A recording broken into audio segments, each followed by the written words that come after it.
Para hadirin wal hadirat yang berbahagia. Jadi ini harlah Nahdlatul Ulama. Nahdlah itu bangkit. Nah, ulama niku itu sudah khusus. Jadi ulama itu sudah khusus. Jadi, khususnya apa? Tersebut di dalam Al-Quran, innama yakhsyallaha min ibadihil ulama.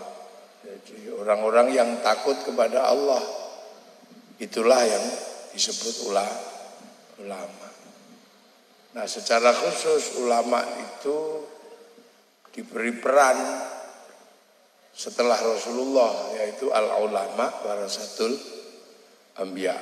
Ulama itu pewaris Nabi. Nah, Nabi siapa? Nabi Muhammad sallallahu alaihi wasallam. Nah, tugas Nabi Muhammad itu apa? Ya cuma satu, memberikan kabar pada manusia bahwa manusia itu nanti pulang kembali kepada Allah. Tapi transit di dunia. Makanya agar selamat kembali ke jalan pulang, tugas utama seorang Rasul itu memberi peringatan. Nah, Rasulullah dikasih bekal apa? Kasih bekal iman Islam. Makanya Nahdlatul Ulama yang paling utama itu satu tugasnya adalah membuat kita yang di dunia ini selamat kembali kepada Allah. Itu tugas pokoknya ulama. Jadi harus selalu mengajarkan iman sama Islam, karena itu adalah bekal kita kepada Allah. Jadi yang harus selalu diajarkan oleh Nahdlatul Ulama itu adalah iman. Jangan pernah lupa untuk selalu mengajarkan antu'mina billah. Ajarkan manusia itu iman kepada Allah. Mulutnya diajarkan iman, hatinya diajarkan iman, tubuhnya diajarkan menjadi orang beriman. Makanya jangan capek-capek ngajari mulut, ya Allah, ya Allah, ya Allah, ya Allah, ya Allah. Ngajari tangan, karena nggak bisa bunyi, ya disuruh pegang tasbih.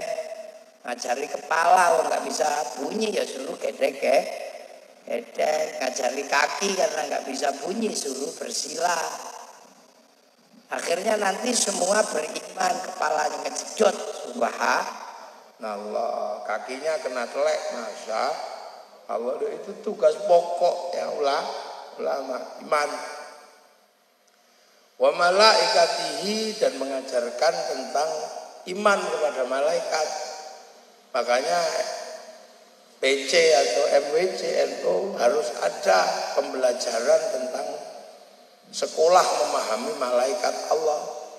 Harus ada pengajian sebulan ini khusus belajar malaikat, biar tahu tugasnya malaikat apa, Malik, Ridwan, Mungkar, Nakir, Raqib, Atid, terus Mikael, Israel,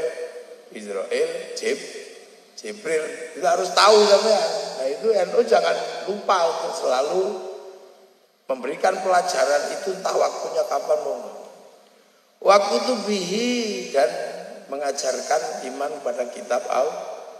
Udah yang Taurat biar diurus sama Yahudi, yang Injil biar diurus sama sama Nasrani, dan Islam ngurusi Al-Quran. Ajarkan dengan paket komplit 30 juz. Kalau paket hemat ya Yasinto, ajarkan Yasinan. Kalau paket irit ya Kulhu, ajarkan tahlil. Kalau paket super irit ya sudah, kalau dipanggil suaminya jawab nun, itu sudah nun. Harus diajarkan, itu tugas utama Nahdlatul Ulama. Wa rasulihi, dan kenalkan utusan Allah sebelum Nabi Muhammad. Makanya ajarkan lewat Aqidatul Awam misalnya. Adamun Idrisun Nuhun Uduma Soleh wa Ibrahimu kulun muttaba Lutun wa Ismailu Ishaqu kada Yaqubu Yusufu wa Ayyubu kada Syu'aibu Haruna wa Musa wal Yasa' Dzulkifli Dawud Sulaiman muttaba Ilyasu Yunusu Zakaria Yahya Isa wa Toha Khodimun Da'goya. Itu ajarkan. Jangan sampai ketelesut sampai jadi pengurus NU lupa ngajarin yang pokok. Terus wal yaumil akhir, ajarkan tentang hari kiamat. Nah, cuman ya jangan dalam-dalam kayak yang lain. Ada yang sampai takut kiamat. Setiap hari, tiap bulan ngeramal kiamat. Hari Jumat, bulan Ramadan tanggal 15 akan ada asteroid nabrak bumi. Takut semua akhirnya. Jual kebun, jual toko, serahkan kepada panitia hari kiamat. Nggak jadi berarti. Makanya kiai-kiai jarang. Terus kenapa ya diceritakan tapi nggak terlalu didalemi. Kalau menurut para kiai karena apa? Kiamat itu bareng karena bareng-bareng jadi nggak usah perlu dibahas detail-detail. Pokoknya belum mati. Wabil qadri khairihi wa syarrihi minallahi ta'ala. Takdir baik buruk ajarkan itu dari Allah. Misalnya mau ngaji kayak begini tiba-tiba bannya kempes. Ya Allah, orang mau ngaji kok bannya kempes. Ajarkan bahwa ban kempes itu juga ditunggu oleh tukang tambal ban. Ya Allah, bar pengajian kok capek ngantuk ditunggu sama tukang pijat, ngantuk ditunggu sama bakul kopi. Loh, ajarkan itu anakku kok tiba-tiba lahir nggak bisa keluar. Nah, lahir nggak bisa keluar itu dia ditunggu sama dokter sesar. Jadi dunia ada ini yang kutubnya masing-masing. Nah, itu harus diajarkan. Nahdlatul Ulama jangan lupa ngajarin itu. Yang kedua adalah Islam, ajarkan syahadat. Anta syahadat la ilaha illallah wa anna Muhammadar Rasulullah. Syahadat ajarkan. Maknanya, etikotnya. Terus yang kedua, waktu qimus sholat dan ajarkan tentang mendirikan sholat. Bagaimana sholat di atas kendaraan kayak orang sini ini butuh diajarkan sholat di atas kendaraan biar nggak mekso selalu cari masjid. Ajarkan. Ketika kepepet sampai nggak bisa sholat gara-gara nunggu masjid. Padahal dia di tengah jalan nggak bisa kemana-mana, mobil ditinggal sholat neng jalan. Berarti dia nggak pernah diajarkan bagaimana sholat di atas kendaraan. Ada itu. Kalau kepepet bagaimana sholat jamak masih kepepet lagi sholat jamak kosor. Bagaimana ajarkan sholat hormat waktu. Ajar dinamika sholat ajarkan semua. Jangan sampai Nahdlatul Ulama lupa ngajarkan sholat. Waktu dia zakatan dan orang bisa selamat itu karena zakat. Ajarkan zakat mal, ajarkan zakat badan, ajarkan detailnya. Terus kemudian watasuma Ramadhana, ajarkan bulan Ramadan itu gimana cara puasa yang benar. Karena kalau nggak diajarkan nanti puasa enggak, hari raya iya, ngecat rumah tapi enggak puasa. Kadang itu ajarkan.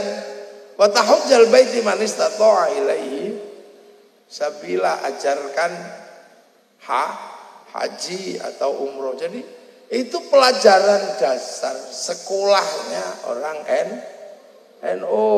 Ini jangan-jangan ada yang belum bisa sholat, ada kan semangat NKRI tapi ora iso sholat dulu yo. Ojo ono ngoten niku. Lho la yo. NU itu tugasnya enggak. Ini demi bangsa dan negara, NKRI harga mati. Sing ora iso sembayang hitungane ora ngerti. Awelo. Begitu lah. Fatihah ora iso ngono kan ya. Lah NU itu punya tugas pokok 6 sama 5 itu pokok. Nah itulah dulu yang diajarkan oleh Rasulullah. Makanya karena itu kita bisa mengajar. Rasulullah juga nggak mudah ngajarin iman sama Islam. Makanya Rasulullah menyatakan Islam itu ja'a ghoriban wa sayaudu ghoriban. Islam itu asing. Nah, sekolah pertama itu siapa yang ngajari? Ya Rasulullah di Mekah sana. Di Mekah sana ya biasa pro kontra, ada yang seneng, ada yang nggak seneng, ada yang ribut.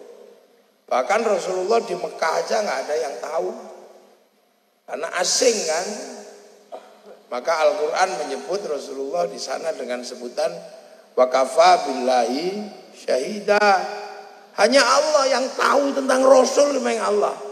Karena orang Mekah waktu itu nggak pernah kenal Nabi.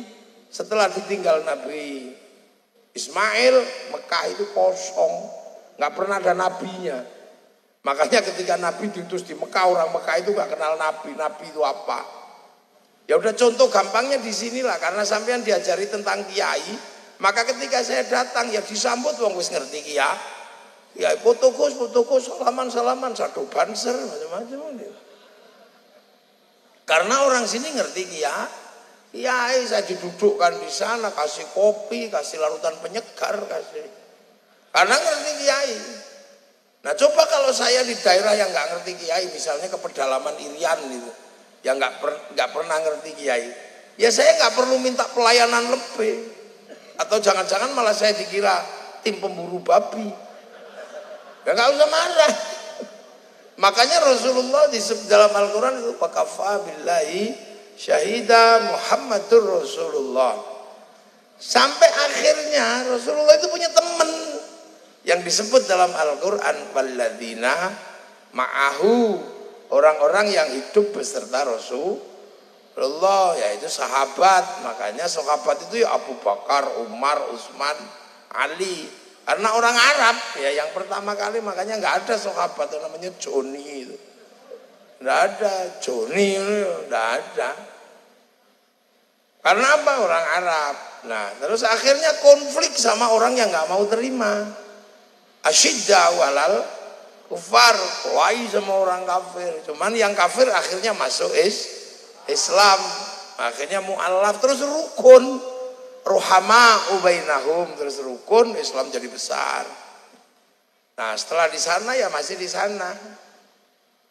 Tarahum ruka'an sujadai yabtaguna fadlan minallah waridwanan simahum fi wujuhi min atharis sujud. Semua yang tadinya bermusuhan rukun dan tidak ada yang lain selain mencari ridho Allah. Maka Islam jadi besar, rukun ridho Allah. Nah setelah itu Islam bergerak. Di situ digambarkan dzalika mathaluhum fit Taurat wa mathaluhum fil Injil kazar'in. Islam itu digambarkan dalam Taurat Injil seperti tanaman. Makanya terus Islam bergerak ditanam ke beberapa negara.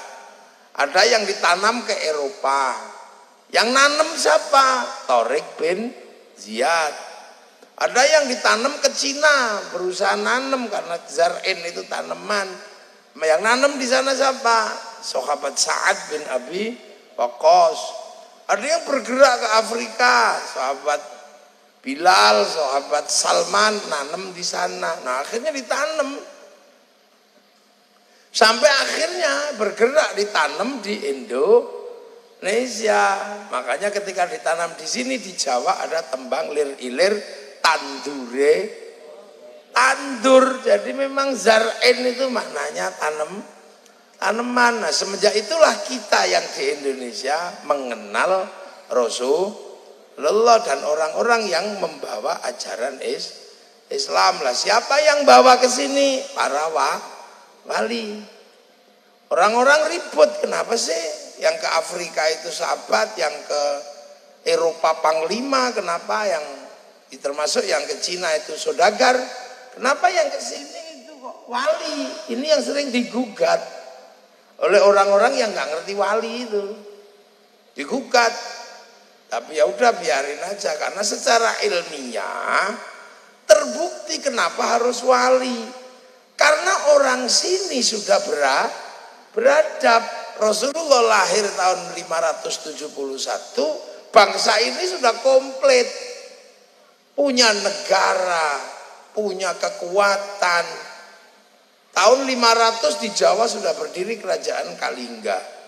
400 di Jawa Barat berdiri kerajaan Tarumanegara. 350 berdiri Salokonegoro di ujung kulon. 450 berdiri kerajaan Galuh. Di Jawa Tengah tahun 600 berdiri kerajaan Mataram. 300 di Kutai Kartanegara berdiri kerajaan Kutai. Artinya kelengkapan menjadi manusia di sini sudah komplit. Ketika Rasulullah lahir ini udah bukan jahiliyah. Yang jahiliyah itu yang di sana. Sini peradabannya sudah maju. Apalagi ketika Islam bergerak sampai ke sini, sudah di zaman Majapahit, penakluk 2/3 dunia. Artinya kalau bangsa menaklukkan bangsa yang lain, berarti bangsa itu kuat beserta kekuatannya. Pajajaran menaklukkan Semenanjung, Malaka dan sekitarnya. Bahkan sampai Semenanjung Korea Selatan. Ada satu provinsi namanya Kimhae. Itu yang buka hutan orang Majapahit, namanya Surowareng. Di Korea Selatan sana. Sebelum Majapahit kita sudah punya kekuatan multinasional. Tahun 1250 dunia dihancurkan oleh Mongolia. Eropa hancur, Arab luluh lantak, Cina luluh lantak. Siapa yang luluh? Akhirnya Mongolia ngirim utusan ke sini agar orang sini nyerah. Apa yang terjadi? Utusannya yang namanya Menci dipotong kupingnya sama Kertanegara. Orang berani motong kuping utusan orang, itu berarti ini kuat. Kita punya pengalaman, Amerika itu negara kuat. Pak Harto itu dipaksa tanda tangan untuk pinjem IMF, ditungguin sama Kamdesos begini. Tahun 99 Pak Harto tanda tangan, teken pinjem sama IMF. Coba kalau zaman Kertanegara, potong kupingnya itu. Akhirnya Mongolia mengirim pasukan multinasional. Apa bangsa kita takut? Enggak. Hadapi. Kita cegat pasukan Mongolia mulai dari Selat Sunda sampai Selat Malaka. Ekspedisi besar namanya Pamalayu. Gabungan Singasari, Pajajaran dan sampai ke negeri Sriwijaya menghadang kekuatan Mongolia. Apa yang terjadi? Perang laut sebagai sebuah perang yang tidak pernah terbayang sebelumnya dimenangkan oleh pasukan nasional yang dipimpin Kertanegara. Satu-satunya bangsa yang pertama kali mampu menaklukkan Mongolia, bangsa Nusantara. Loh tepuk, kau usah sungkan-sungkan. Kita sedang membicarakan. Ini kalau saya nggak ngomong ini nanti kita nggak ngerti. Bangsamu itu mbok pikir bangsa coro. Ini penting. Karena hari ini banyak sekali orang menceritakan bangsa dan kakeknya. Saya menceritakan bangsa dan kakek kami sendiri.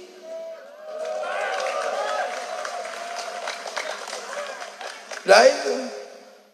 Tahun segitu mengalahkan Mongolia. Makanya jangan bicara perang dengan anak-anak Nusantara, karena satu-satunya bangsa di dunia yang menang perang dengan merebut kemerdekaannya, satu-satunya yang ada di dunia hanya negara Indonesia.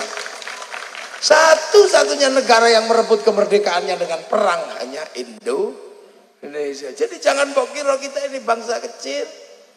Makanya orang-orang kalau sedang berbicara tentang bangsa, kita bisa mengimbangi kok.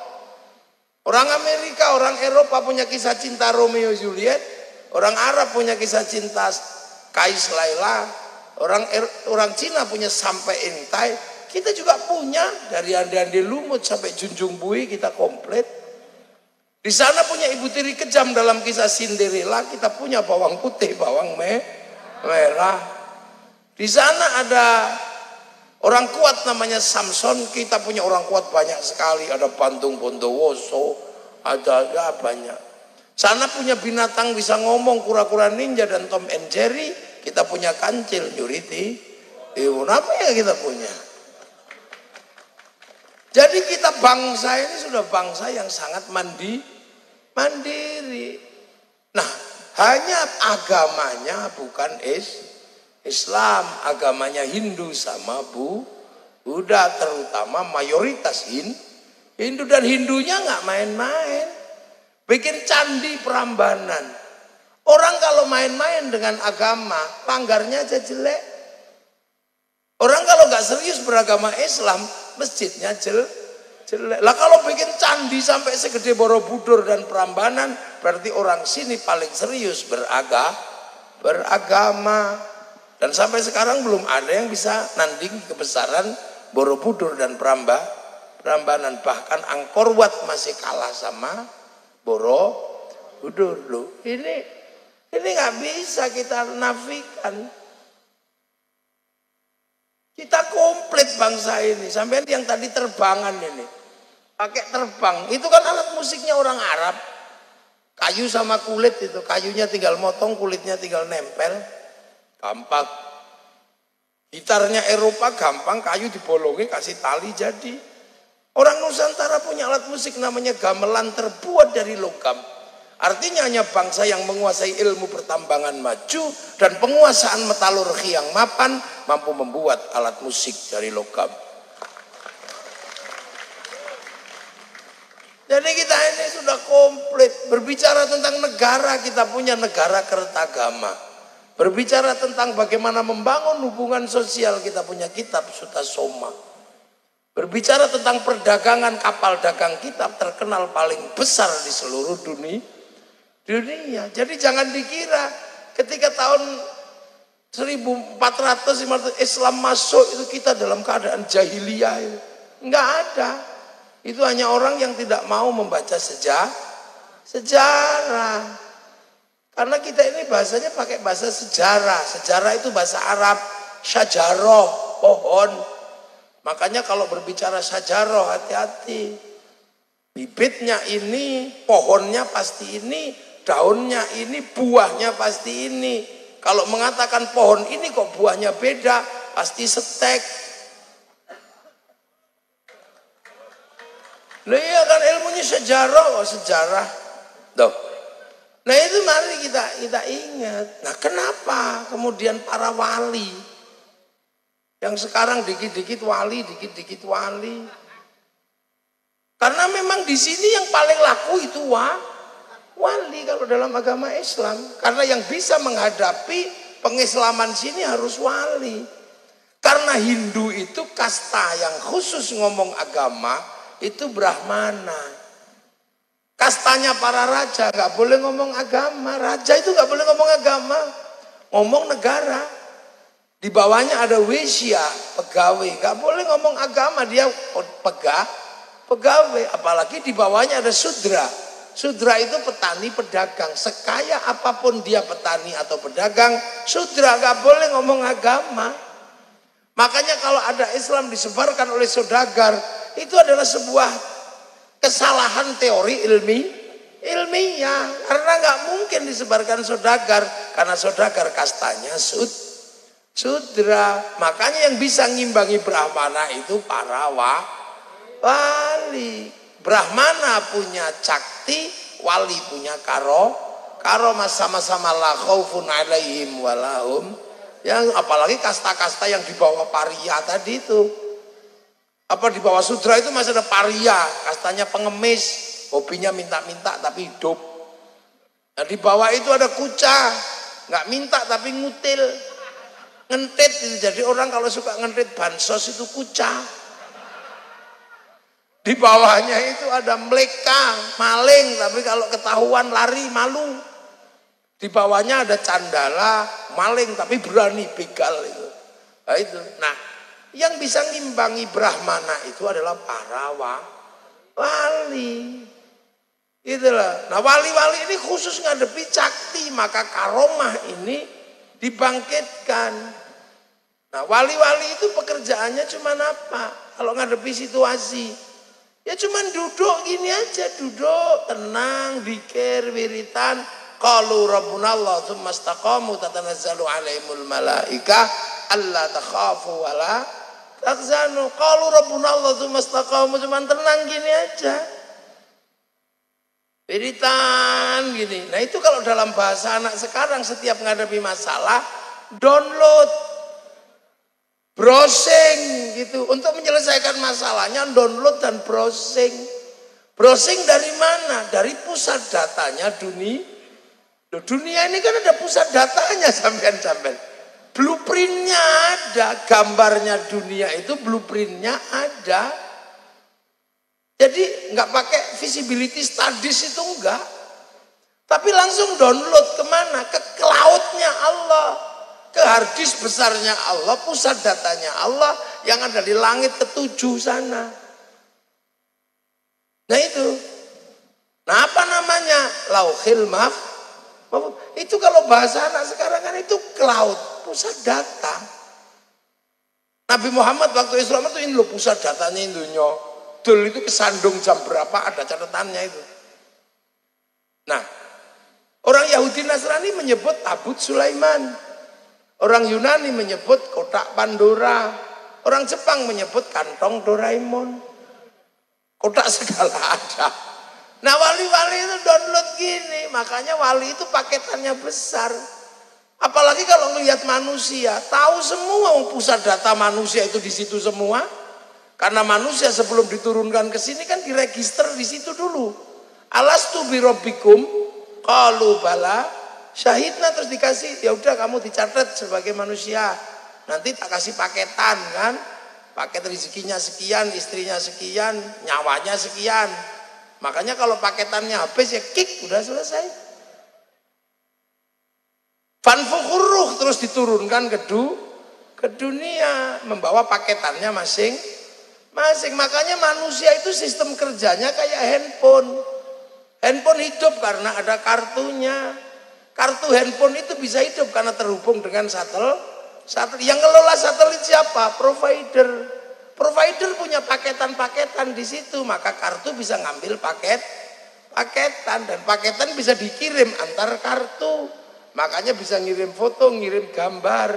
Yang penting punya paket data. Kalau nggak punya cari wifi gratisan kan gitu. .co.id terus share it.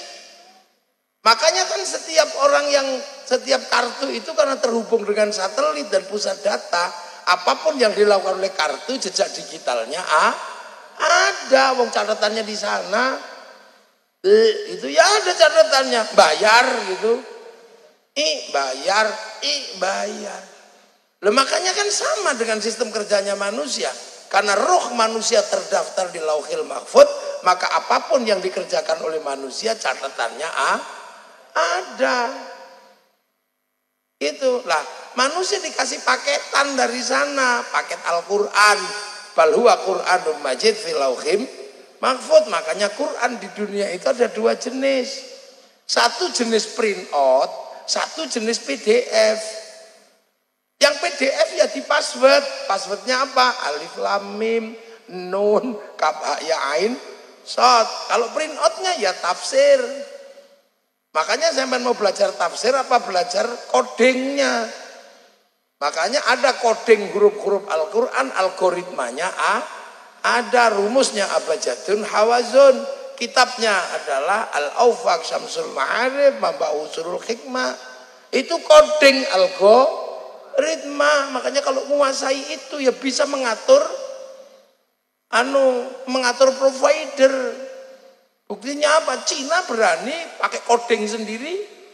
Ketika algoritma domain internasional disepakati, Amerika punya huruf Latin, Cina mendaftarkan hurufnya pakai coding sendiri. Akhirnya bisa ngatur dirinya. Dia lawan Amazon pakai Alibaba, dia lawan WhatsApp pakai WeChat, dia lawan Facebook pakai QQ Ren, dia lawan. Kita nggak bisa karena huruf kita huruf ABCD. Makanya bikin password tentang kependudukan jebol terus karena passwordnya sama lo gitu. Coba dulu pakai huruf Jawa, ono coroko terus di password Belkedes, itu gak tahu. Loh ini tentang ketahanan digital. Makanya Islam kuat di ketahanan digitalnya. Karena nggak bisa dibuka itulah. Makanya paketan-paketan ini bisa kita kirim karena roh manusia terhubung dengan lauhil mahfuz, ngelakuin apapun dari sana. Kita kirim Fatihah, kirim doa, kirim Yasin, nyampe. Yang penting punya paket data. Kalau nggak punya, cari paket wifi gratis. Wifi-nya siapa? Wifi-nya Nabi, wifi-nya wali. Ila hadrati ila ruhi, namanya tawassul. Itu kan pakai wifi gratisannya Nabi Wali. Ya datang ke pemancarnya dong, makanya datang ke kuburannya, datang ke makamnya. Yang penting bukan makam palsu kan, cuman gitu aja. Loh, makanya nggak boleh bikin makam palsu karena itu pemancar. Makanya orang NU datang ke sana cari wifi gratisan gitu kan. Kayak orang Islam cari wifi gratisan kan. Kama shallaita ala sayyidina Ibrahim, kama barok ta'ala Sayyidina Ibrahim. Pemancarnya apa? Ya di Mekah sana itu. Satu di Baitul Ma'mur, satu di Mekah. Inna awwala baiti wudi'a lin-nasi lalladzi bi Bakkah mubarakah. Sana. Nah, Nabi Ibrahim nyari pemancar terus berdoa, Rabbana inni askantu min dzurriyyati biwadin ghairi dzi zar'in 'inda baitikal muharram. Rabbana liyuqimus sholata faj'al afidatan minan nasi tahwi ilaihim warzuqhum minats thamarati la'allahum yashkurun. Meninggalkan pemancar lokal namanya makom Ibrahim, cita kaki. Nabi Ismail meninggalkan Hijr Ismail, Siti Hajar, Sofa, Marwah. Nah, kalau kita bisa ke sana ya sana, cari wifi sekaligus apa? Sekaligus ini cek barcode. Ke Hajar Aswad, tidit kan gitu. Kalau bisa deket ya gitu. Saya sering kalau ke Hajar Aswad itu paling gambarnya sesuk iki lambene sapa. Kalau nggak bisa situ ya cek barcode aja, tidit dari jauh. Kalau mereka tidit, Rabbana atina tidit, cuman gitu aja. Itu kan cek barcode. Jadi ya cek barcode tidit gitu. Itu kalau bisa ke sana. Kalau nggak bisa ya online. Caranya apa? Fawalli wajhaka syatrul masjidil haram, ya online dari sini. Allah Akbar, online. Makanya karena online sinyalnya sering hilang cuman gitu aja. Wow, ini wajah sudah manteng ini, mancang frekuensi, nggak taunya sinyalnya hilang gara-gara melek. Sarungnya bolong, hilang. Wow, ini wajah tiba-tiba ada ting bakso. Ini karena online sinyalnya sering hilang biasa. Allahu Akbar. Ini wajah tiba-tiba imamnya Bismillahirrahmanirrahim. Sabbihisma rabbikal a'la alladzi khalaqa fasawwa alladzi qaddara fahda alladzi akhrajal mar'a. Sing dari belakang ini terus selesainya kapan? Suwe lama ini masuk kantor telat ini kayaknya. Nyari hilang makanya ya sudah. Nah inilah. Ini sebenarnya teknologi kuno. Makanya sampean nggak usah, lu kenapa kita ini kok sampai kirim tawassul loh. Kita ini kan harus kirim sana. Makanya kita diajarkan pakai wifi gratisan. Makanya wali-wali itu paketannya besar. Maka sampean jangan main-main sama wali. Sampean bisa diretas sampean. Makanya wali itu tahu hati orang karena ngeretas orang. Macam-macam sama wali dihack sampean. Lah ya kan? Makanya sampean nggak usah pusing. Besok kalau manusia ini mau mati, malaikat Israel nyarinya gimana? Ya Sherlock. Sherlock. Kick on off jadi kick. Loh, makanya doa itu bisa dikirim dan dibagi karena wifi-nya Nabi. Loh ada yang masa sih? Ya kamu jangankan Fatihah, sepak bola aja nyampe dikirim. Cuman satu orang yang nonton di Eropa sana terus dinaikin ke satelit, sama satelit dibagi ke seluruh dunia. Namanya siaran langsung, bagiannya sama, jamnya sama. Makanya kalau ada orang nggak percaya doa bisa dibagi, orang itu nggak punya TV. Ini teknologi masa depan. depan. Nah wali itu begitu, makanya wali itu nggak takut. Iya nggak takut. Ketika ditanam di sini, mestinya kayak saya ini, syaikhun, ustadzun sampai sini, udah tanam aja deh jadi kiai gitu ya. Wah, terus nanti gimana kalau kiai ini kalah sama kiai yang lain? Karena ada kiai yang lain, ada kebo Kiai Slamet, ada tombak Kiai nggak akan tenang, udah deh nanti yang menang tetap Kiai Haji gitu. Allah pengiran. Padahal bahkan ada yang ini yang ngecet Lombok, oh no. Rasulullah kanjeng, sholat sembahyang, musola langgar. Ya biasa aja nanem kok. Targetnya cuma satu, akhraja syat'ahu fa'azarahu fastaghlaba fastawa ala suqi yu'jibu zurra'a liyaqidha bihimul kufar. Bagaimana tanaman ini berkembang dan semua orang tahu pasar akan penuh karena perkembangan tanaman agama Islam. Kita uji lapangan. Yang ditanam di Cina nggak tumbuh cuma segini aja nggak berkembang. Yang ditanam di Eropa pernah tumbuh terus hilang lagi. Yang ditanam di Afrika ya segitu-segitu aja. Yang ditanam di Timur Tengah ribut aja. Nggak ada selesainya. Yang ditanam di Afghanistan hanya masalah jenggot aja tembak-tembakan. Tapi yang ditanam di Indonesia benar-benar tumbuh subur memenuhi pasar. Orang sholat paling banyak Indonesia. Orang hafal Quran paling banyak Indonesia. Makhrajnya paling bagus orang Indonesia. Kalau kata Habib Rizik, karena yang ngajar ngaji orang Yaman. Kamu kan baru datang kemarin. Orang Hadramaut itu datang ke sini tahun 1850-an. Islam masuk tahun 1400 sudah diajari ngaji. Kan gitu. Loh kan ini kadang aja betul gitu toh. Kita ini sedang ngomong bangsa Indonesia biar sampean enggak terkecoh. Karena hari ini bangsa ini sedang menghadapi tantangan besar. Tantangan apa? Menjadi pusat terbesarnya kaum muslimin di dunia dan menanggung negara yang sekarang akan berhadapan dengan negara-negara yang besar untuk kemampuan produksi. Karena negara itu kalau belum bisa produksi nggak akan kuat. Ya kan sampean sekarang galak sama Cina aja, jarum nggak dikirim, bubar itu konveksi Indonesia. Sampean macam-macam sama Amerika, diantem transaksi 5 juta dolar selama 1 hari 5 kali transaksi, habis kita. Karena mereka pasti memainkan bursa Singapura dan Singapura mengalami upgrade kecurangan oleh Inggris, dikasih 1 jam lebih awal dari waktu Jakarta sehingga bursa efeknya buka 1 jam lebih awal daripada bursa Jakarta. Maka sebenarnya salah satu jalan keluar ibu kota pindah ke kawasan timur agar jamnya sama. Lo ini kan mesti dipikir Kang. Bukannya malah itu tempat jin buang anak. Kok tahu kamu, jangan-jangan kamu jin. Lo ini tentang negara. Jadi ini orang-orang ini kadang kita ini tawa juga. Sampai keras sama Jepang itu tutup pentil gak dikirim mati perusahaan bank di sini. Loh, jadi kita ini punya bangsa yang sedang berdiri dan sedang mau berkembang. Gitu, persiapan anak-anak kita bisa berproduksi.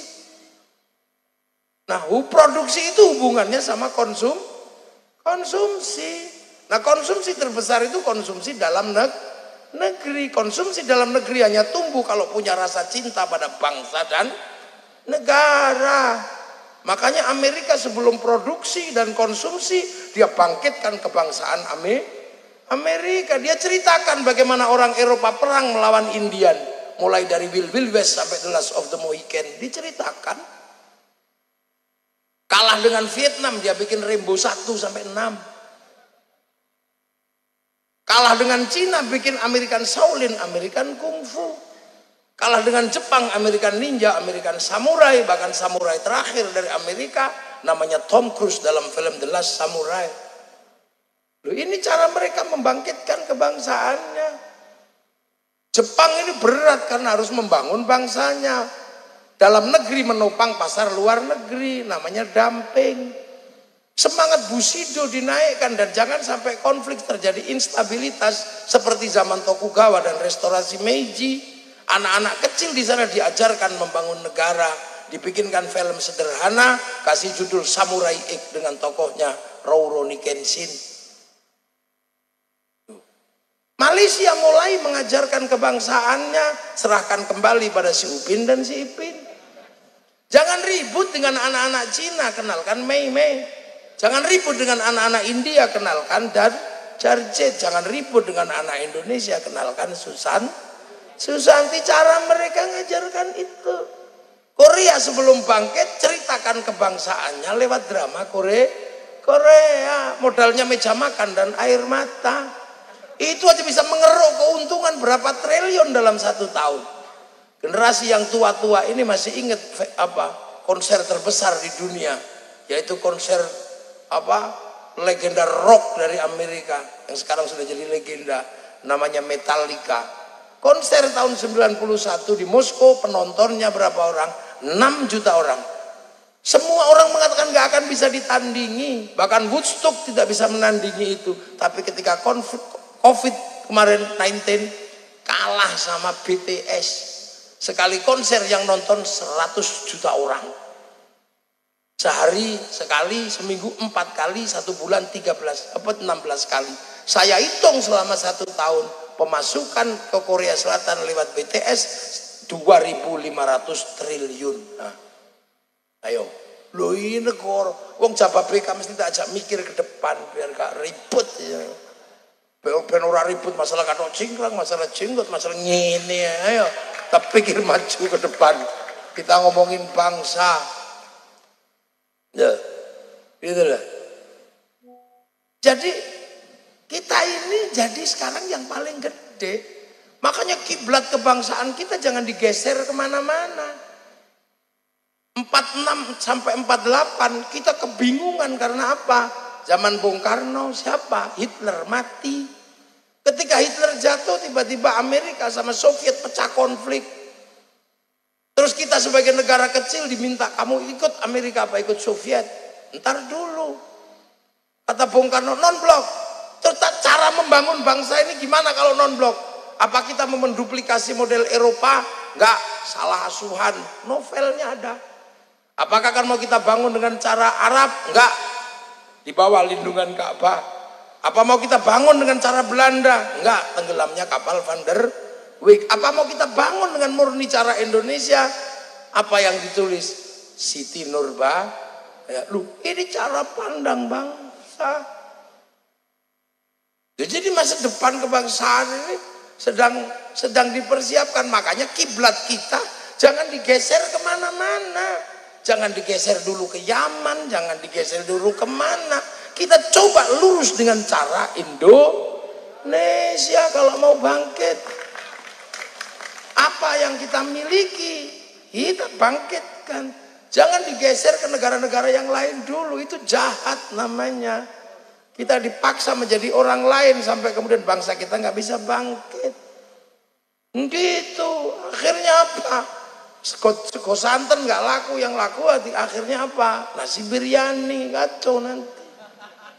Kita punyanya ayam dipaksa beleh kambing, nggak jalan. Loh, ini penting untuk apa? Belajar bangsa. Dan kita nggak mungkin model Korea Utara kan, yang menutup diri, nggak bisa. Apa kita model Myanmar?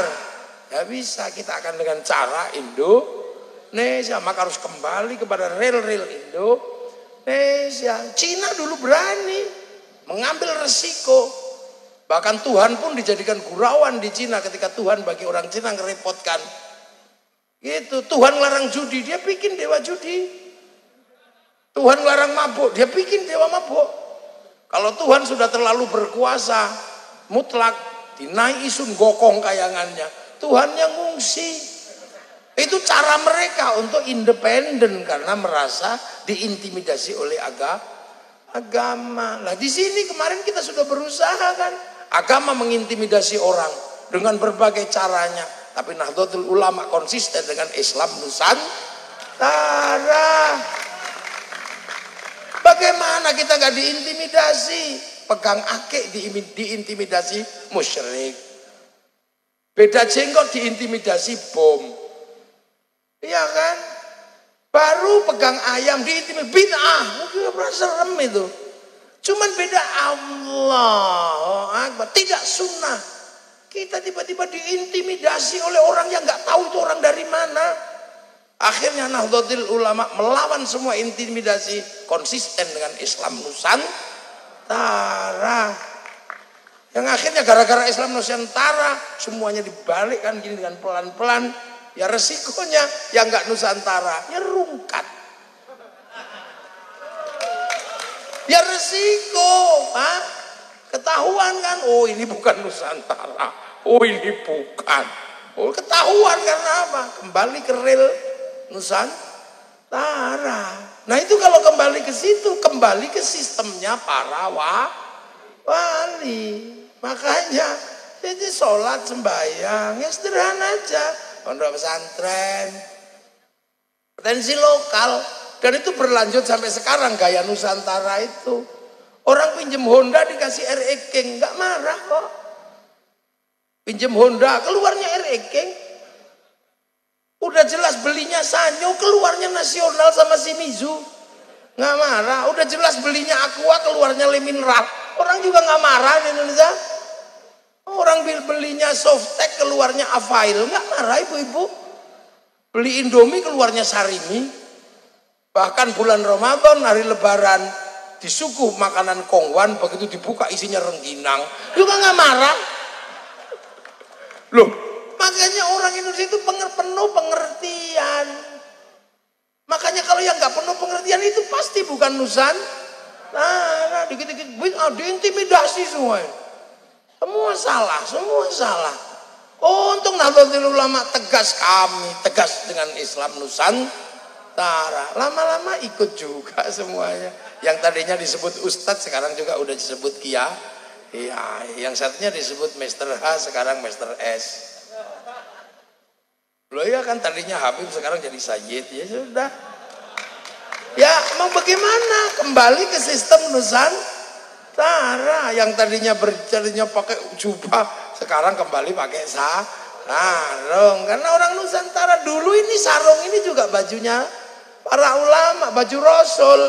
Makanya jubah itu disebut baju syar'i. Tapi nggak bisa dipakai nanam padi. Makanya baju syar'i dipotong, potongannya namanya sarun.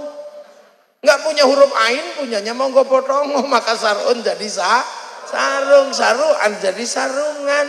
Fleksibel, Anda mau cingkrang linting yang agak tinggi, mau bawa plotrok, no beres. Tadi udah menanam kok. Lu prinsip nanam itu ya sederhana, sampai yang ditanam itu paham. Makanya ketika nanam sholat ya, orang yang ditanami sholat ini adalah orang-orang Nusantara yang jam 11 itu masih di kebun, masih di sawah. Maka manggil sholatnya mundur. Allahu Akbar, Allahu Akbar. Masih belum datang ya sudah, Robbana ya Rabbana. Masih datang 1, 2 malah rokokan depan masjid. Ya kalau saya capek ya tombo hati wis pegel ya nambani atine dhewe. Kalau udah nggak datang-datang baru diuruki anjang jerantal. Nah iya, sudah tahu di sini sinyalnya hilang, makanya kiai itu kalau nanam sholat ya biasa aja. Allahu Akbar, biar gak ganggu mata makmumnya. Kalau nggak ngerti cara nanam di sini, Allah, loh, nyetop apa? Loh, makanya di sini yo nanam kakinya itu masih belum bisa disenggol ya jangan digerayangi gini. Lah itu orang nanam ngerti, habis sholat dikir la ilaha illallah la ilaha illallah. Kenapa kamu gede-gede gini lah? Kalau nggak tidur Pak, ya sudah kita orang di kampung tidur.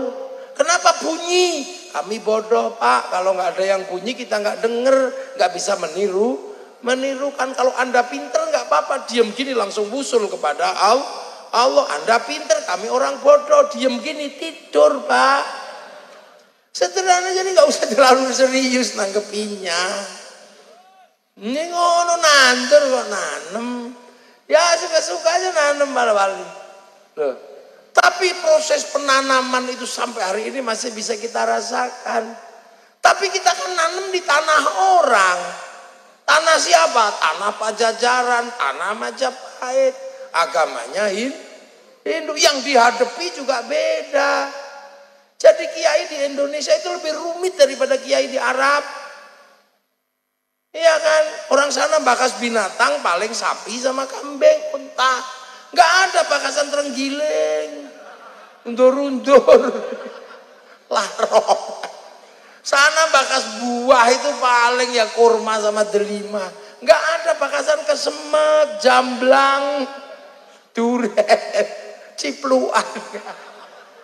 Bakas hantu di sana paling jin syaiton. Nggak ada wewe gombel, nggak ada mak lampir. Wah di sini. Makanya kiai di sini itu harus lebih pinter. Maka setelah nanam, bagaimana tanaman ini tumbuh? Orangnya ditata. Jangan ribut, karena kalau kamu ribut tanamanmu mati. Gak kau urus, kamu sendiri mati karena ribut. Maka ya sudah, ayo rukun. Tak ajari sholat, tak ajari iman Islam, tapi rukunlah bersama yang lain. Ya kan, kamu beda agama, beda suku, beda bangsa. Mari ya sudah kita ikut Rasulullah, kita ikut ajaran Rasulullah. Apa? Kalau kamu ketemu manusia yang berbeda-beda suku, beda bangsa, agama, hiduplah rukun saling tanggung jawab. Kullukum ra'in wa kullukum mas'ulun an ra'iyati. Kalian semua adalah para pemimpin, gak ada yang direndahkan. Kamu semua itu para pemimpin di levelnya masing-masing. Kullukum ra'in wa kullukum mas'ulun an ra'iyati. Dan kamu semua akan ditanya model kepemimpinanmu kayak apa. Perbedaan itu kamu apakan. Kamu bisa gak saling tanggung jawab. Maka orang yang bisa hidup berbeda-beda tapi saling bertanggung jawab, dalam bahasa Rasulullah adalah ra'iyah. Kullukum ra'in wa kullukum mas'ulun an ra'iyati. Maka orang Indonesia dipersatukan dalam konsep ra'iyah yang diserap ke bahasa Indonesia menjadi rakyat. Jadi zaman kalau pengen tahu kenapa kita disebut rakyat, itu karena Rasulullah kullukum ra'in wa kullukum mas'ulun an ra'iyati. Kita bukan people. Kalau people itu vox populi, vox dei, suara mayoritas, suara Tuhan. Begitu dia mayoritas, dia merasa mewakili Tuhan. Itulah kenapa makanya Ikhwanul Muslimin dan HTI gak cocok di negeri ra'iyah. Kita rakyat, bukan juga komunis. Kalau komunis itu proletar. Begitu dia kuat diktator proletariat. Kita ra'iyah, berbeda-beda suku, bangsa, agama, tapi saling tanggung jawab, bisa mimpin dan bisa dipimpin. Dan satu-satunya bangsa muslim dunia yang mayoritas yang bisa menggunakan kalimat ra'iyah untuk menata warga bangsanya hanya muslim Indonesia. Lah sing liyane kerajaan. Gampang kalau itu. Loh, makanya dengan konsep ra'iyah setara semua orang. Ya, yang tadinya hamba sahaya di daerah sini bisa setara pidato saya, bisa. Yang tadinya kawulo yang begitu munduk-munduk berdiri kulo. Yang tadinya abdi mah. Yang tadinya pukulun para dewa bisa pidato ulun. Akhirnya semua setara. Perbedaan suku, perbedaan bangsa, perbedaan agama disetarakan dalam konsep hidup raya. Caranya Rasulullah itu. Makanya ra'iyah itu kalau ngumpul itu harus saling mengisi walaupun berbeda. Nah, orang yang seperti itu menggunakan konsep hidup bersama saling mengisi, namanya musyarakah. Orang Indonesia menyebutnya masyarakat. Makanya masyarakat itu saling mengisi. Kiai ngajarin sholat, tapi sholat itu nutup aurat. Tutup aurat itu kain itu yang ngurus pabrik kain. Kebetulan yang bikin pabrik kain Cina, makanya jangan ngamukan sama Cina. Cinanya pergi, kamu udah. Orang sholat itu wudu. Wudu itu air. Ya kan? Air itu diurus pipa sama sanyo.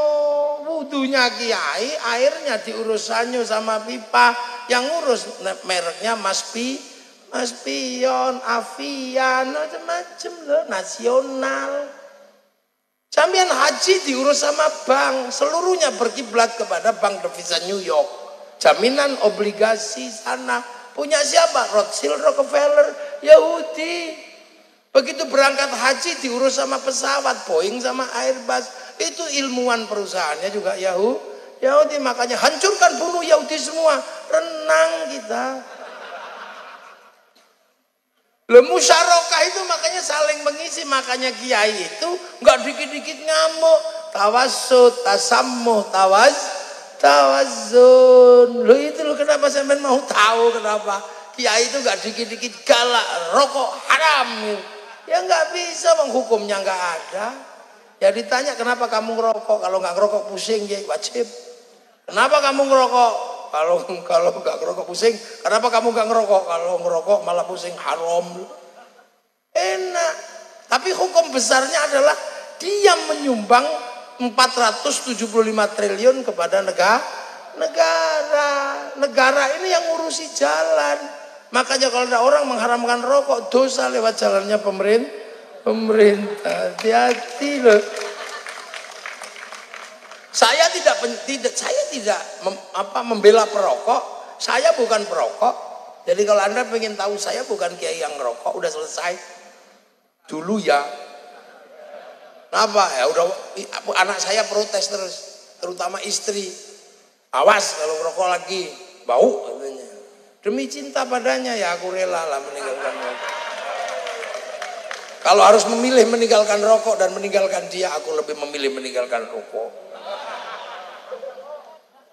Iya kan? Karena merokok hanya meninggalkan keindahan berwujud asap, dia meninggalkan keindahan berwujud anak. Wah. Lah iya, asap hilang. Lah itu penting. Jadi kita ini kadang ulang rupa. Musyarakah itu sebuah konsep hidup bersama. Nah kalau punya kepentingan bersama bangun konsensus apa? Pakailah konsep wasyawirhum fil amri, maka lahirlah serapan bahasa kita musyawarah.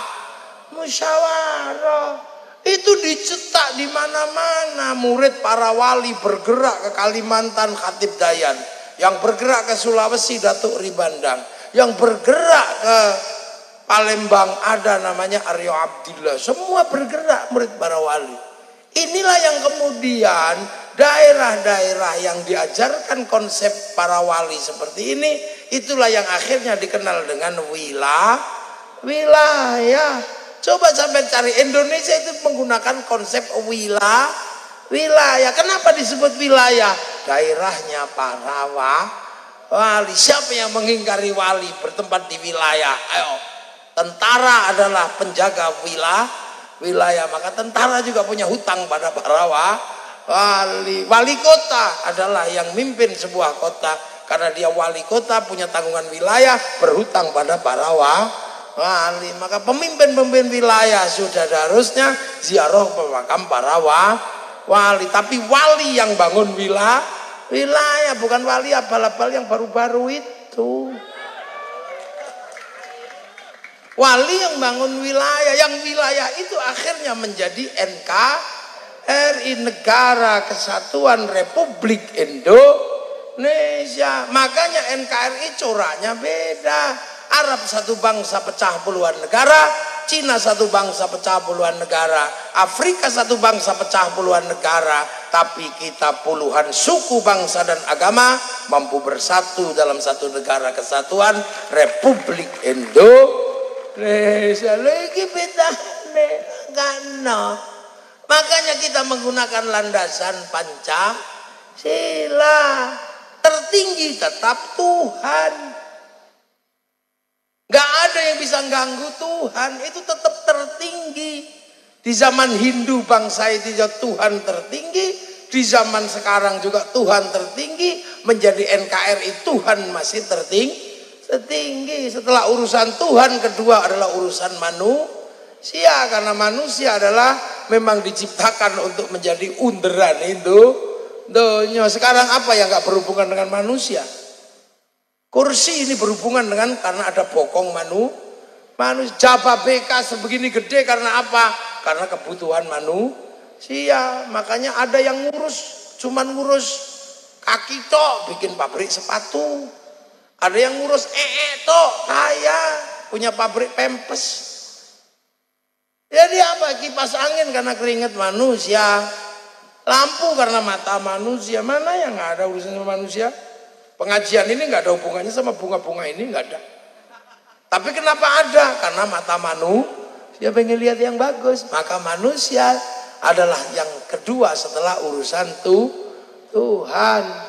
Dan manusia tidak bisa hidup tanpa persatuan. Ayo, siapa yang bisa hidup sendiri tanpa persatuan? Saya mau nanya. Pengajian malam hari ini saja mic-nya dari Cina. Ayo, kipas angin merek apa? Levi. Ya nggak bisa manusia sendirian. Gimana? Bahkan agama pun nggak bisa independen. Mayuridillahu bi khairan yufaqihu fiddin. Siapa yang dikehendaki menjadi baik oleh Allah dikasih ngerti urusan agama.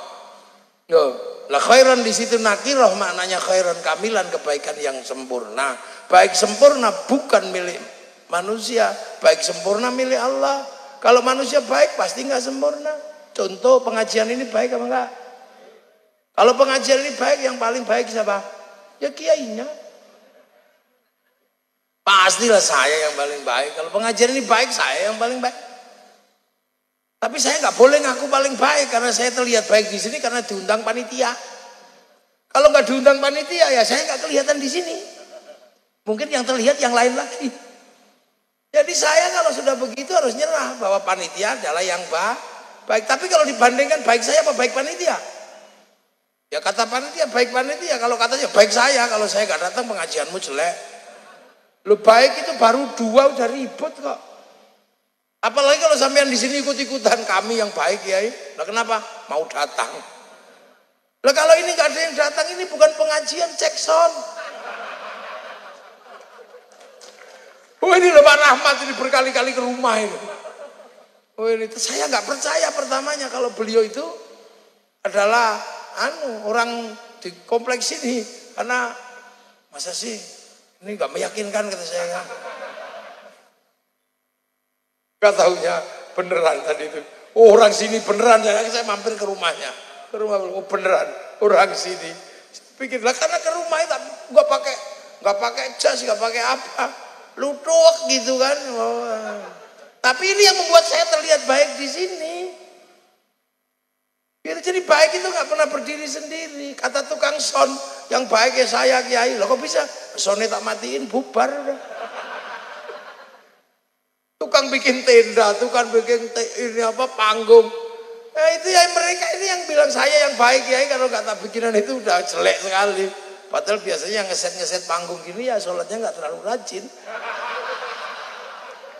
Duh, ini nggak bisa, nggak mau bilang gimana. Makanya manusia itu nggak bisa baik pun nggak bisa independen. Makanya manusia itu butuh persatuan, nggak bisa. Sampai hidup kok mengatakan aku urip pijen, nggak bisa. Kecuali ada hujan mangapo itu pas minum bisa. Ini minum aja ada sedotan bikinan Cino, tuh. Ayo apa? Makanya jangan sok-sokan. Nah, persatuan itu hanya bisa terjadi kalau manusia setara. Agamanya apa, sukunya apa, manusia setara di hadapan Allah. Nah, memandang kesetaraan itu nggak mudah. Yang bisa menata kesetaraan adalah konsep ra'iyah. Makanya kesetaraan hanya terjadi ketika ada kerakyatan. Tapi memandang hati dengan penuh kelapangan tentang perbedaan itu juga nggak mudah. Butuh hati yang luas, yang penuh pancaran ketuhanan. Hati seperti itu disebut hati yang penuh hikmah. Makanya kerakyatan hanya bisa dipimpin oleh hikmah. Makanya orang yang begini itu suruh mimpin nggak bisa, bang, mereka nggak punya hikmah. Ayo hancur Allah, nggak bisa, dia nggak bisa mimpin. Nggak boleh orang kayak gini karena hikmahnya tidak punya lah. Rakyat kok dipimpin orang nggak punya hikmah, ya nggak jalan. Maka kerakyatan hanya bisa diberi hikmah. Itu pun butuh kebijaksanaan. Jadi Bupati Bekasi misalnya, asalnya dari Jababeka sini, yang diurus cuma kampung sini aja, itu namanya bijak sini. Ya walaupun Gubernur Jawa Barat asalnya Purwakarta, ya harus ngurus Bekasi, ngurus mana, itu bijaksana. Kalau nanti Pak Deddy Mulyadi cuma ngurus Purwakarta, itu namanya bijak sini. Itu pun harus ada permusyawaratan. Nah, Anda kalau mau ikut musyawarah, konsep ro'iyah tidak membeda-bedakan. Pengen jadi DPR, maju daftar. Pengen jadi bupati, daftar. Pengen jadi presiden, daftar. Gak akan ditanya suku agama apa, gak ada. Itu loh konsep ro'iyah. Anda mau pengen jadi ulama mondok, gak ada yang nanya bapakmu siapa kok jadi kiai. Konsep ro'iyah. Lembaga permusyawaratan ini adalah lembaga yang memfasilitasi kesepakatan bersama. Ternyata permusyawaratan mensepakati pembentukan KPU, daftar ke KPU. Samen nggak usah mikir apa-apa, pokoknya samen daftar. Pengen jadi lurah, daftar. Pengen jadi bupati, daftar. Setelah daftar, cari pengikut sebanyak-banyaknya. Kalau dapat, kalau nggak dapat, beli. Sedekah 50 ribuan nggak apa-apa. Yang penting jangan money politik. Sebut aja uang bensin. Kalau dikasih masjid sebut saja sumbangan. Kalau dikasih kiai sebut aja bisyarah. Nah itu perwakilan. Nah itu baru akan tercipta keadilan, semua akan tertata sesuai dengan porsinya masing-masing. Mau adlun, apa adil? Wad'u syai'in fi mahallihi, meletakkan sesuatu pada tempatnya. Loh, kok tiba-tiba ada yang mengatakan Pancasila produk togut? Nah, ini berarti bukan Indonesia. Loh, makanya Nahdlatul Ulama tidak pernah mundur, karena Nahdlatul Ulama penerus para wali. Maka Nahdlatul Ulama punya tugas mempertahankan wilayah itu jadi NKRI. Maka NKRI harga mati. NKRI kok harga mati? Karena kalau NKRI-nya bubar, manusianya yang mati. Kenapa orang Filistin masih banyak yang mati? Karena kesatuan negaranya belum terbentuk. Fatah Hamas masih tembak-tembakan. Kenapa kita bisa seperti ini? Karena terbentuknya apa? Negara Kesatuan Republik Indonesia. Lah sekarang tinggal kita jaga dengan Nahdlatul Ulama, menjaga kebersamaan dan persatuan.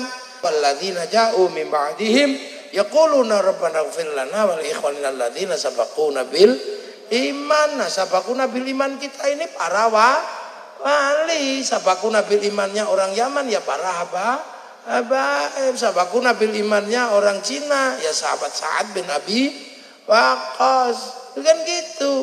Beda-beda sabaquna bil iman, makanya kita punya tahlil, sana punya rotib kan gitu. Makanya ketika rotib yang disebut ya para habaib, ketika tahlil yang disebut ya para kiai Jawa. Nah itu kan sabaquna bil iman. Orang-orang yang sudah mendahului kita ini masuk golongan sabilillah, orang-orang yang berjuang di jalan Allah. Nah, orang-orang ini tidak mati. La taqulu lima yuqtalu fi sabilillahi amwat bal ahyaun. Jangan kau sebut orang-orang yang meninggal di jalan Allah itu mati.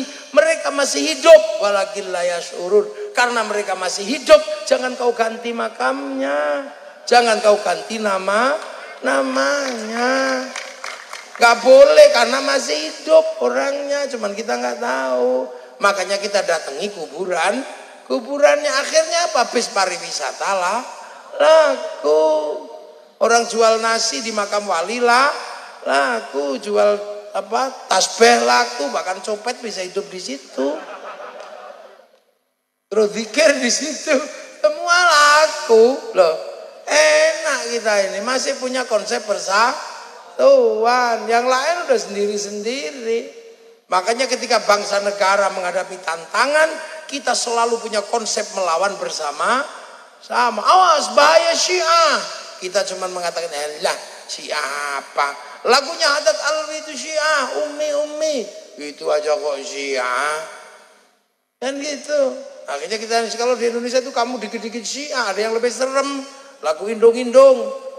Aduh Siti Aisyah mandi di kali rambutnya basah, tidak sembahyang, tidak puasa. Di dalam kubur mendapat siksa. Kok pakai nama Siti Aisyah? Kenapa? Ya itu bukan Siti Aisyah istri Rasulullah. Siti Aisyah orang Cikarang. Itu aja jadi. Akhirnya cair lagi, gak jadi. Awas ini bendera tauhid. Alah bendera Hizbut Tahrir. Kamu kalau anti ini anti tauhid, anti la ilaha illallah. Ya enggak, wong kami tahlilan ya tetap la ilaha illallah. Loh kamu kalau ini anti la ilaha, enggak, kami anti bendera PKI Palu Arit. Tapi kalau pergi ke sawah tetap pakai arit, pergi nukang tetap pakai palu. Selesai kok. Bahkan ketika negara menghadapi social distansi yang namanya Covid, kiai yang diminta, kiai tolong kiai jangan disuruh Jumatan. Kiainya cocok, besok gak Jumatan. Oke, berhenti Jumatannya. Nggak usah mudik, nggak mudik.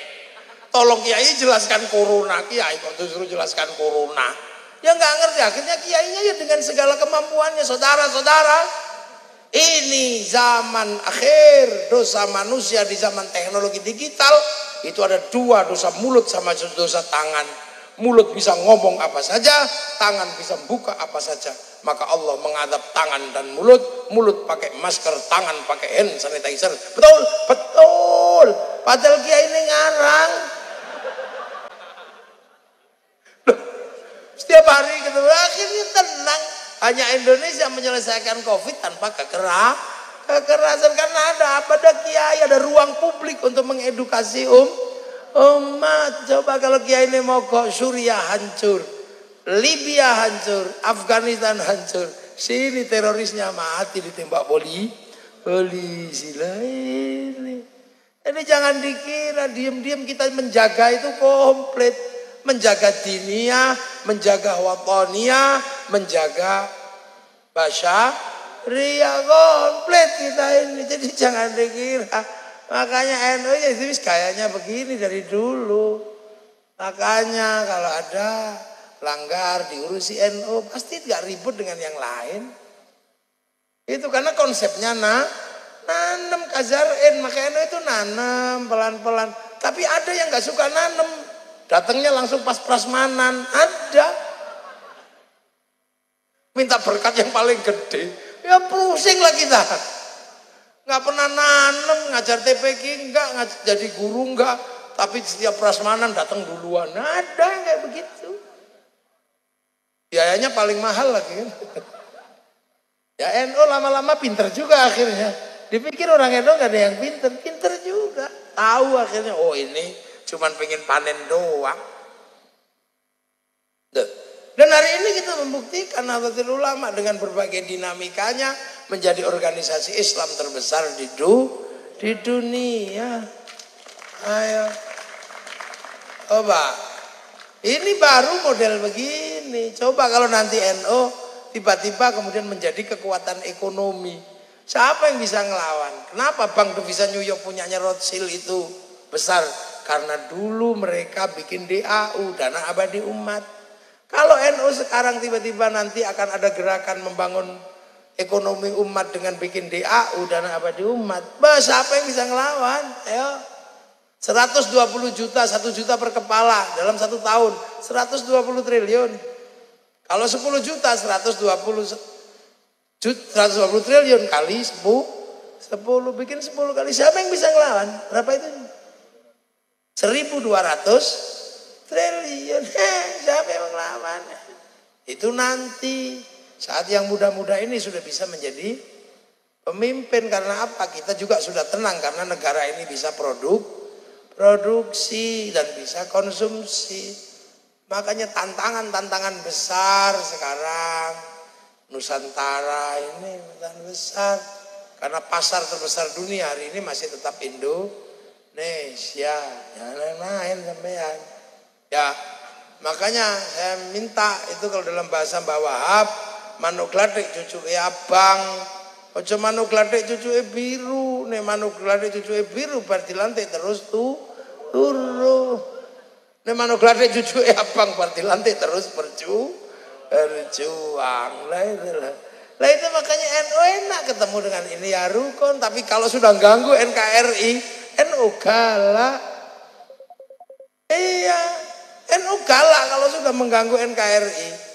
Dulu kita berkawan baik sama Habib Rizik, tapi begitu dikit-dikit anti NKRI membela ISIS dilawan sama NU. Tiba-tiba Habib Rizik gurune NU, ya dilawan juga. Ya nggak boleh gitu. Habib Rizik kok jadi idolane NU kapan itu? Habib Rizik gurune kapan iki ngulang ora tahu. Duh. Jadi kita ini jangan gitu. Kenapa kita berkawan siapapun kalau sudah ngomong bahasa bangsa dan negara? Berkawan. Temen semua. Kalau beda agama lakum dinukum waliyatin, tapi terkait bumi yang sama, wilayah yang sama kita pertahankan secara bersama-sama. Tidak ketemu dalam ukhuwah Islamiyah, tidak ketemu dalam ukhuwah diniyah, kita ketemu dalam ukhuwah wataniyah. Enggak ketemu di situ, kita ketemu ukhuwah basyariyah. Baru komplit kehidupan bahwa agama dan peradaban akan terus berjalan dan kita akan berada di situ. Kita bukan sebagai penonton, tapi kita akan hadir menjadi bagian dari perubahan sejarah. Assalamualaikum warahmatullahi wabarakatuh.